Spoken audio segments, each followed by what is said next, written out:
So this is how it starts, not with a slam dunk or a buzzer beater, but with one brutal sentence spoken in a TMZ interview that shattered the image of a rising star. Ice Cube didn't mince words. When asked about offering $5 million to Angel Reese, his answer was as cold as his name. Sorry, the $5 million was only for Caitlin Clark. Just like that, the air was sucked out of the room. What was meant to be a routine press stop turned into a shockwave that lit up the basketball world. Ice Cube, a mogul who knows hype when he sees it, pulled the curtain back, and what we saw behind it wasn't pretty. It wasn't personal. He said, it was just business. But if you're Angel Reese, how could it not be personal? This was supposed to be her season, her moment, her empire in the making. The trap queen turned national champion, the Reebok darling, the social media icon. And yet, in the blink of an eye, the shine got redirected. The cameras turned, the spotlight shifted, and it landed,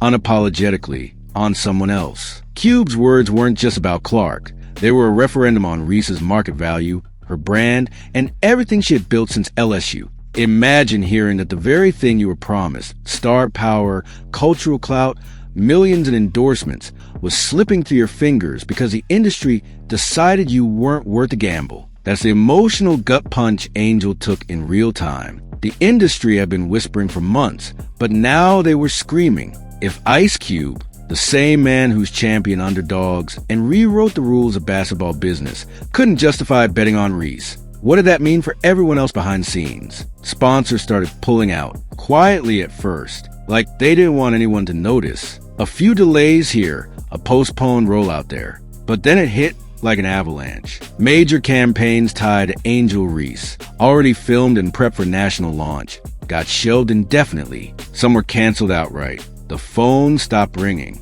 Emails went unanswered. In boardrooms across the country, execs started asking the same question. Is Angel Reese really the future of this league, or did we crown her too soon? And just like that, the meltdown began. Not the loud, tabloid-type meltdown filled with public outbursts. No, this one was quiet, internal, the kind that builds pressure, like a ticking time bomb. Angel's entire brand, the one that promised to turn her into the face of women's basketball, was being questioned. The fallout from Ice Cube's no deal wasn't just a headline.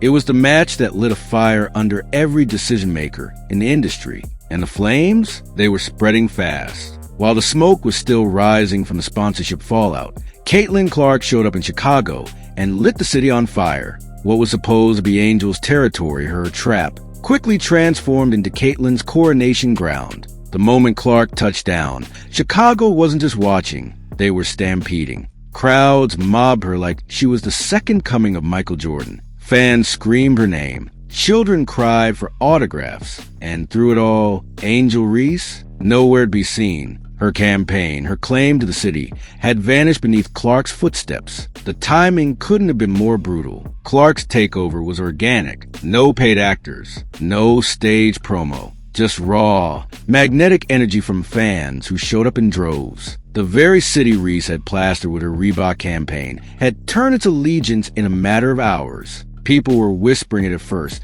but soon it became a chant. Caitlin came to her trap and took it, and those whispers turned into headlines. Headlines turned into narratives. And narratives? They're what make or break stars in this era. It wasn't just a branding shift. It was a full-blown cultural reset. Everything Caitlin did that week screamed superstar. She didn't just take over Chicago. She baptized in her name. And as videos flooded the internet showing her mobbed by fans in malls, gyms, and street corners, the question got louder. Where was Angel Reese? How could someone who had dominated headlines just months ago be completely eclipsed on her home turf? The reality was unforgiving. While Clark was living out a Michael Jordan-level frenzy in real time, Reese's relevance seemed to be fading with each passing hour. The city that once painted murals of the Bayou Barbie now wore Caitlin Clark jerseys. Angel's crown was being passed, and she wasn't even in the room to stop it. What was supposed to be her moment to shine had become the backdrop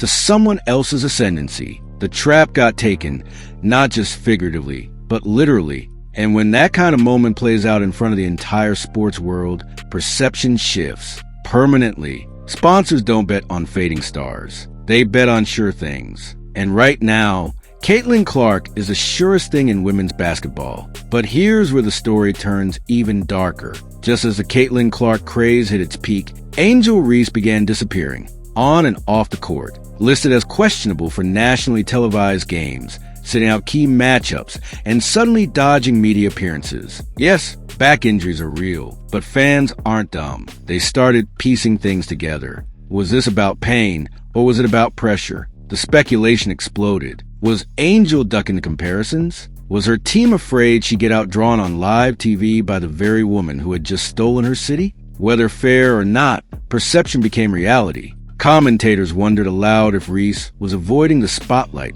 she once craved. The same spotlight that made her famous was now exposing her, and the silence, deafening. Social media wasn't kind. Theories spread like wildfire. She doesn't want to compete with Caitlin. Her camp told her to lay low until the storm passes. Whatever the truth, the damage was done. While Caitlin Clark filled arenas and crushed TV ratings, Angel's absence became the story. And in the world of elite sports, being forgotten is far worse than being criticized. To make it worse, the numbers were leaking, and they weren't good. Engagement around Angel's name had plummeted. Fewer mentions, less hype, a rapidly cooling brand. For sponsors, it was a red flag the size of the WNBA logo. When the metrics shift, the money moves, and the money was moving away from Reese. It all boils down to one brutal lesson. In the game of branding, numbers don't lie. For a while, Angel Reese seemed untouchable, but underneath the surface, the warning signs were there. LSU couldn't even fill half its home arena after their championship. Reese's jersey sales were decent, but not historic. Her social media was buzzing, but buzz doesn't pay the bills. Brands began realizing that while she talked the talk, the walk wasn't matching up. And that's the danger of confusing clout with capital. Angel had the image, the attitude, the viral moments, but not the measurable dominance. Meanwhile, Caitlin Clark's every move translated into numbers, sellout crowds, top TV ratings, and record-breaking jersey sales. It wasn't even a contest anymore. The comparisons that Reese once leaned into were now drowning her. Ice Cube's team had reportedly already flagged these drop-offs before the offer debacle even went public. Less traction, less ROI, less certainty. In a boardroom, those words are death sentences. For a player who was once hyped as a face of the future, the spreadsheet told a different story. And as brands started backing out, so did the public. The narrative was shifting rapidly. No longer was Angel seen as the trailblazer. She was becoming the cautionary tale. But what truly set the internet ablaze wasn't just the business side. It was a constant tethering of Angel's brand to Caitlin Clark. Every interview, every tweet, every offhand remark, Reese found a way to bring Clark into conversation. And fans started noticing, started asking, why is Angel always chasing the shadow? Even sports YouTubers called it out. You're good enough to stand on your own, so why don't you? It was the kind of statement that hits hard because it's true. Reese isn't a bench warmer. She's a starter, a champion, a name with weight. And yet,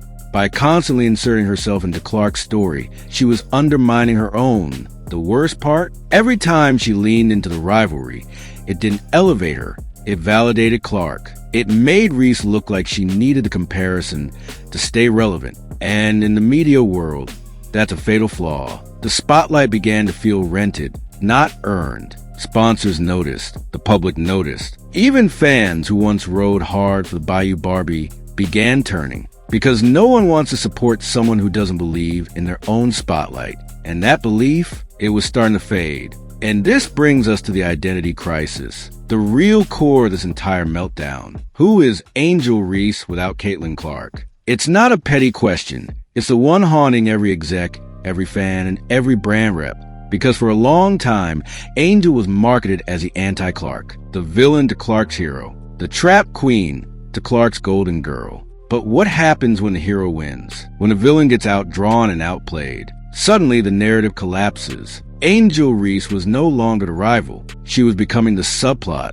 And in a media landscape built on main characters, that's a deadly shift. Reebok bet big on that persona. They gambled on controversy, on fire. But now, they're left with smoke and no heat. Because when the drama dries up and the receipts don't match the sizzle, what's left? Not much. And Reese's sponsors? They're learning that the hard way. But here's the kicker, the twist that could flip this entire story around. It's not over, not even close. Because beneath the headlines and heartbreak is a player who can rise again. If Angel Reese stops chasing comparisons, stops fueling the rivalry, and starts embracing her own narrative, there's redemption waiting. She's got the talent, the charisma, the raw potential. But potential means nothing without purpose. And right now, the world is waiting to see which angel shows up next, the one chasing shadows, or the one creating her own light. And that's what makes this chapter in Angel Reese's journey so brutally compelling. Because it's not just a fall from grace, it's a reckoning, a mirror held up to everything she thought she'd built. All the photo ops, the magazine covers, the endorsement buzz, it looked like momentum. It felt like momentum. But when the industry flipped the script, the illusion shattered, and what was left behind wasn't a media darling. It was a competitor staring down her own reflection, wondering what part of the story was actually real. Because let's be honest, Angel Reese didn't ask for this war. Not really, but she didn't run from it either. From the moment she taunted Caitlin Clark in the NCAA finals, the world drew a battle line. And Angel, she stepped over it proudly. She leaned into the narrative. She embraced the villain role. She slapped on a crown and declared herself queen of the court. And for a while it worked. She was magnetic, unfiltered, untouchable. But then the real test came. Could she win when the camera stopped rolling? That's where everything shifted. Because the WNBA isn't college. It's not about highlight clips and viral tweets. It's about consistency, impact, market value. And that's where Angel's house of cards started wobbling. While she was tweeting cryptic shade, Clark was dropping dimes and pulling double-digit viewership.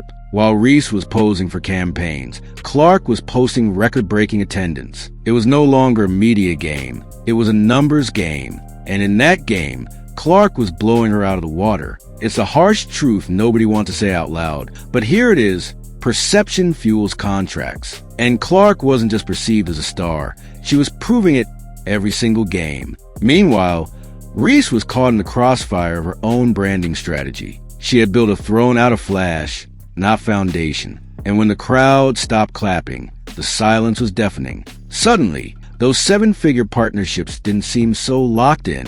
Suddenly, execs were reevaluating her at factor, not out of malice, out of math. Because in corporate America, buzz fades, hype fizzles, but data, that sticks. Caitlin Clark's jersey sales didn't just trend, they dominated. Her appearances didn't just draw crowds, they sold out arenas. ESPN didn't just cover her, they moved programming for her. She was appointment viewing. Reese, on the other hand, was starting to look like appointment skipping. And when you're costing networks viewership and sponsors ROI, your brand becomes radioactive, fast. This isn't about who's the better player on paper. That argument's been made 1,000 times. This is about who controls the narrative when no one's watching. And lately, Angel's story has been written by absence. Missed games, missed opportunities, missed connections with fans who once screamed her name. Instead, they're now shouting CC from the nosebleeds. And the irony? It's not that Reese can't recover.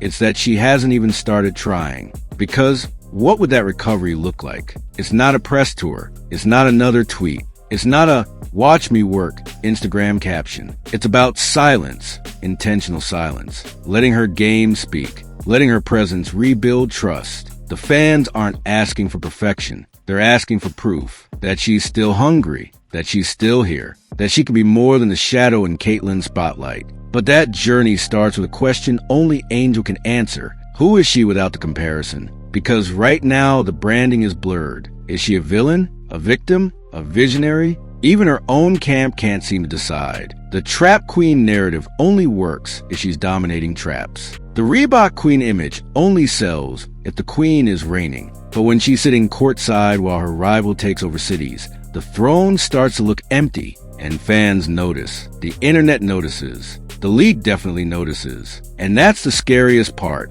when the machine moves on without you, and the machine is already moving. The WNBA's marketing is shifting hard toward Clark. Billboards, commercials, primetime slots. She's a new face, the one selling tickets and jerseys in cities that don't even have WNBA teams. This isn't hype, it's evolution. And Angel, she's at risk of becoming a footnote in someone else's dynasty. Unless she does something now, something drastic, something authentic, because the blueprint is there. Redemption arcs are real. We've seen them. Players cast aside, written off, counted out, only to roar back louder than ever. But what separates them from those who fade into obscurity is one thing: self-awareness. The willingness to admit that the game changed and you have to change with it. That what worked yesterday won't save you today. And for Angel, that means rewriting the script. No more comparisons. No more jabs at Caitlyn. No more stunts to stay in the algorithm. It's time to play, to dominate, to show up and remind the world why they ever believed in her in the first place. Because buried beneath the drama and the damage is a raw talent the league still needs. A player who, when locked in, is unguardable. But that version of Angel Reese has been missing, replaced by someone too busy managing brand identity to protect on-court legacy. And that's the tragedy, isn't it? That we know she has it in her. That the very person who set college basketball ablaze is still somewhere in there, waiting to be unleashed. But if she waits too long, the window might close forever. This league moves fast. And once the media declares a new queen, they rarely look back. The only way to get the throne back is to take it. Not by tweet, not by trap talk, by action. And make no mistake, action is what the fans crave. They don't want another subtweet war. They want buckets, grit, comebacks. They want a version of Angel Reese that stared down an entire arena and dared them to doubt her. The one who backed up every word with every rebound, every block, every scream. That's the player the world fell in love with. That's the player who could still become the face of a franchise, if not the league. But to do that, Angel has to let go of the ghost. The Caitlyn Clark ghost. The one she keeps chasing. The one the media keeps feeding her. Because here's the truth. Clark isn't the villain in Angel's story. And Angel doesn't need her to be. Their paths are different. Their games are different. Their legacies can be, too. But only if Reese stops letting someone else's light define the brightness of her own. So what now? Does she come out swinging? Or does she retreat further into silence? Does she own the chaos? Or let it consume her? That's the Crossroads. Right here. Right now. This isn't about Ice Cube, or TMZ, or even Caitlyn Clark. It's about Angel Reese finally deciding who she is without anyone else in the frame. Because if she doesn't take control of that narrative, someone else will. And by then, it might be too late. Because the truth is this: Caitlyn Clark isn't going anywhere. The league is built around her now. That's not hate. That's math. So Angel has two choices: forge her own path, or keep running headfirst into a comparison she can't win. And if she chooses the first path, she might just become the comeback story of the decade. But it starts with letting go. Letting go of the trap, of the tweets, of the drama. Because you can't take over a trap that was never yours to begin with. And that's the harsh truth behind this meltdown. It's not just about lost deals. It's about identity. About figuring out who you are without the spotlight of someone else. Star power pays. Clout chasing fades. The question is, what will Angel Reese choose next?